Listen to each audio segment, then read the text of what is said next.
Donc c'est un travail que nous avons réalisé, Philippe Hainaut, Damien Mouret et moi, donc une recherche de terrain sur le cas de RESF. Donc RESF, je pense que tout le monde connaît, tout le monde a entendu parler de RESF. Pourquoi ça nous a intrigués, attirés comme cas? C'est parce que finalement c'est une organisation, mais qui en tout cas revendique de ne pas être une organisation, c'est-à-dire de n'avoir pas de gouvernance, pas de hiérarchie, et donc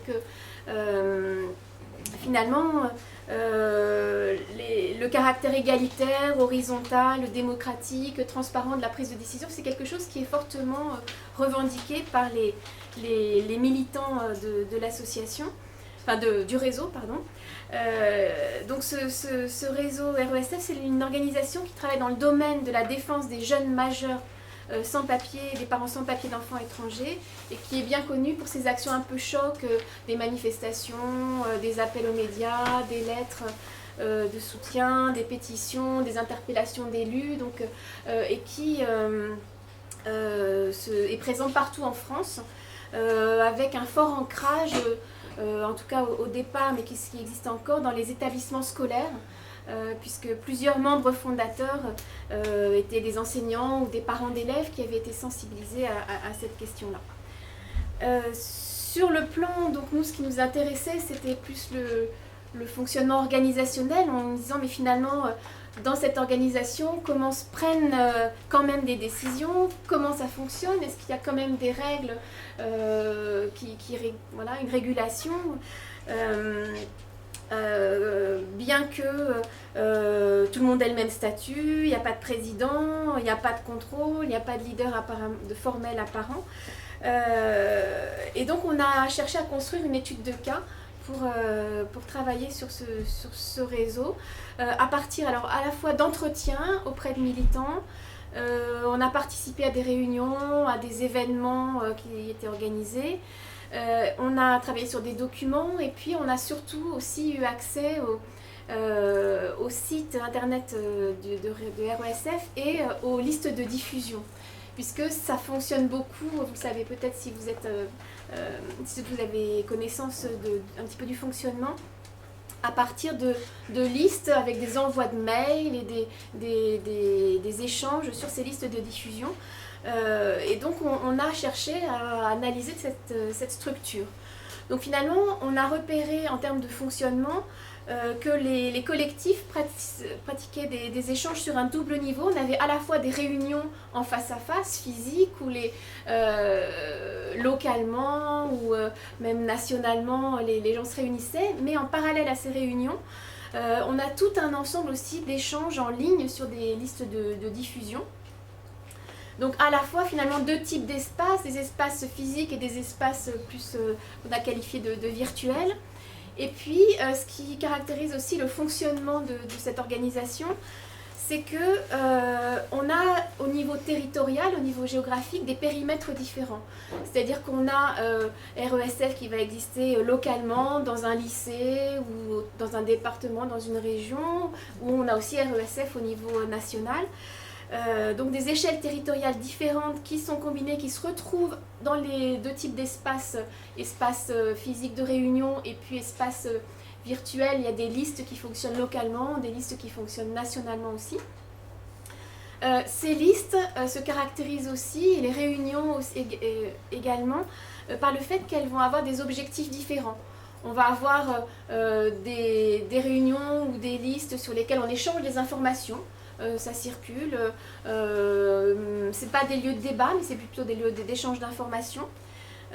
On a d'autres types de listes ou de réunions, là sur lesquelles on a du débat, sur lesquelles on a des échanges de débat. Les gens ne sont pas forcément d'accord, est-ce qu'on soutient telle famille, telle personne, est-ce qu'on participe à telle manifestation, enfin on voit les débats qui ont lieu. Et puis, il y a d'autres listes où on voit qu'il peut se prendre là, le débat se traduit au bout d'un moment par une décision, mais de manière assez informelle quand même. Alors, du coup, on s'est posé la question de comment a grandi aussi cette association qui est née à Paris, région parisienne, et qui finalement a atteint une dimension nationale. Et on s'est rendu compte que un collectif peut se constituer n'importe où en France, dans un lycée, dans une école, etc. Dans un lieu donné, les personnes s'organisent, créent leur liste de diffusion, notamment en local, mais qu'après, ce collectif qui va naître localement va créer un lien avec des collectifs qui existent à d'autres échelles territoriales. Donc du coup, on a certaines personnes du collectif local qui vont faire le relais avec le collectif départemental, régional, enfin à d'autres échelons territoriaux. Et donc les listes finalement se créent au fur et à mesure des besoins. Il y a une croissance de l'association qui se fait un peu sur un mode qu'on a qualifié de rhizomatique, c'est-à-dire voilà, petit à petit des sortes de cellules se rajoutent, se connectent et l'organisation grandit de cette façon-là. Alors sur la question de comment se prennent les décisions, comment ça se passe, on a effectivement, en interviewant les personnes, vu qu'il n'y avait pas de centralité vraiment apparente, il y avait des modes d'implication qui pouvaient être très variés. Néanmoins, certaines personnes pouvaient avoir une influence plus grande que d'autres pour des raisons d'ancienneté ou d'expérience ou des formes d'implication, mais de manière assez informelle. Et donc pour analyser sur le plan théorique cette organisation, on a choisi d'utiliser les travaux de Jean-Daniel Reynaud. Donc de travailler sur... alors Jean-Daniel Reynaud, qui est sociologue, a travaillé, a produit des écrits sur les règles, les processus de régulation. Et donc notre questionnement, c'était finalement, si on pense classiquement à ce que signifie une règle, on se dit une règle, c'est quelque chose qui va orienter les comportements, qui va les prescrire peut-être, qui va être un support de l'action. C'est pas la perspective que va forcément développer Jean-Daniel Reynaud, qui va, lui, s'intéresser beaucoup à la régulation et au processus de construction des règles et montrer que dans les organisations, on a des règles qui vont porter un ordre social avec des mécanismes de contrôle de procédure, mais aussi une négociation permanente face à ces contraintes, des acteurs à tous les niveaux de l'organisation qui vont chercher à accroître leur degré d'autonomie, donc de négocier par rapport à ces règles qui pourraient vouloir contrôler. Et donc on va distinguer deux types de règles, je résume, mais les règles dites de contrôle, qui vont être généralement portées par le management et une position hiérarchique dans l'organisation, et des règles dites autonomes qui sont produites localement à la base de l'organisation souvent par différents groupes d'acteurs. Et on s'est demandé si cette distinction pouvait avoir un sens pour notre analyse, notre cas de cette organisation qui revendiquait la non-hiérarchie, justement qu'il n'y ait pas de règles, en tout cas pas de règles apparentes de fonctionnement. Et on a recherché, est-ce que, règles de contrôle, règles autonomes, est-ce que ça pouvait avoir un sens? On a aussi repris des travaux d'un autre auteur qui est Yves Lichtenberger, qui avait défendu l'idée que si on pense règles de contrôle, on va souvent associer à règles de contrôle l'idée d'une relation de subordination. Et que si on pense règles autonomes, donc qui se construisent plus localement et de manière informelle, là, on a l'idée qu'à une règle autonome va être associée une relation de solidarité. C'est-à-dire qu'une règle autonome va finalement souder une communauté de gens qui se retrouvent, qui sont d'accord, ressentent une appartenance commune à cette communauté-là. Et finalement, on s'est dit que cette distinction entre règles de contrôle, règles autonomes, en pensant relation de subordination par rapport à relation de solidarité, ça pouvait être intéressant pour quand même repérer ces processus de régulation. Et donc, on s'est dit finalement, ces listes locales ou qui sont à des échelles géographiques différentes, associées souvent à des réunions physiques qui existent aussi, est-ce que ces espaces sociaux, on ne pourrait pas les interpréter comme étant des communautés et finalement il se crée localement des règles qui se constituent de manière assez libre. Il y a une grande liberté d'action et de réflexion dans ces différents collectifs locaux.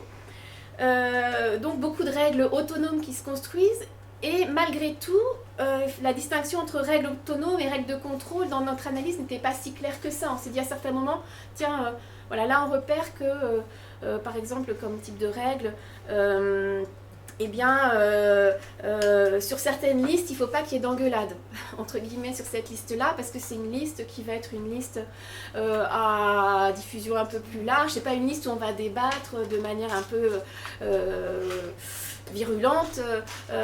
Voilà, mais ça s'est construit petit à petit parce que on s'est rendu compte que voilà, ces débats n'intéressaient pas forcément tout le monde, c'était une liste plutôt d'information. Donc là-dessus, petit à petit, on s'est dit, il faut qu'il y ait, c'est pas une règle, enfin c'est pas une liste sur laquelle on va pouvoir s'attraper fortement. Mais est-ce que c'est une règle autonome qui s'est construite localement? Est-ce que c'est une règle de contrôle? C'était pas forcément clair, et finalement, mais on s'est quand même dit, cette règle-là, petit à petit, elle s'impose aux nouveaux venus qui arrivent dans l'organisation. Donc c'est peut-être une règle autonome qui se transforme en règle de contrôle. Voilà, par exemple, pour donner un exemple, donc on a à la fois repéré quand même malgré tout des règles de contrôle sans qu'elles soient forcément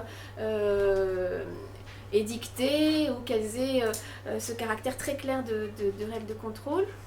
Et puis il y a un autre point qu'on a mis en avant dans l'organisation et qui participe à cette organisation quand même, je dirais, c'est le rôle de traducteur ou de passeur entre les listes. C'est-à-dire que sur chaque collectivité un peu locale, chaque communauté locale, des gens se dévouent, se désignent, enfin, pour repérer les informations qu'il est intéressant de faire passer d'une liste à une autre, dans un sens comme dans l'autre sens. Soit ils rediffusent en l'état l'information, soit ils la retraduisent avec des mots qui pourront être appropriés, compris dans un autre espace, que ce soit l'espace plus local ou l'espace géographiquement plus important. Et donc petit à petit se construit aussi un ensemble de règles informelles sur qu'est-ce qu'on diffuse, qu'est-ce qu'on ne diffuse pas, sous quelle forme, à qui, qui sont des règles tout à la fois autonomes, qui peuvent avoir un caractère un petit peu de contrôle aussi. Voilà finalement les principaux points de ce qu'on a mis en avant dans le cas que vous trouvez là.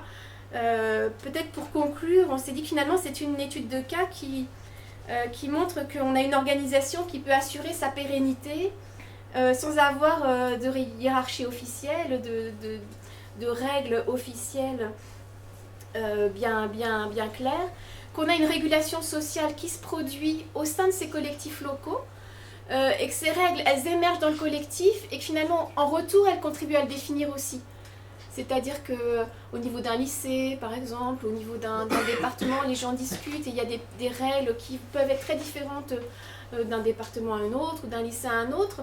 Et du coup, comme elles vont être différentes, elles contribuent aussi à définir ce collectif, à définir cette communauté. Et les gens, ça va être par exemple très différent dans une liste dans le 93, un lycée qu'on est allé voir, ou bien, je sais pas, dans une autre région, ou à Paris. Enfin, les façons de fonctionner sont pas les mêmes, et les origines des personnes en termes par exemple, partis politiques peuvent être très différentes aussi d'une région à l'autre, etc. Et donc on a des formes de fonctionnement qui vont être très différentes dans ces différents lieux, et donc les règles vont aussi définir les différents collectifs.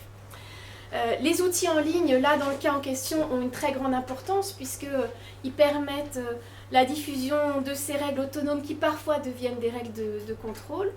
Et puis il y a tout un travail quand même de traduction, de coordination qui est presque réalisé par tout un chacun chez RESF, dans l'organisation, pour maintenir cette cohérence des actions. Voilà.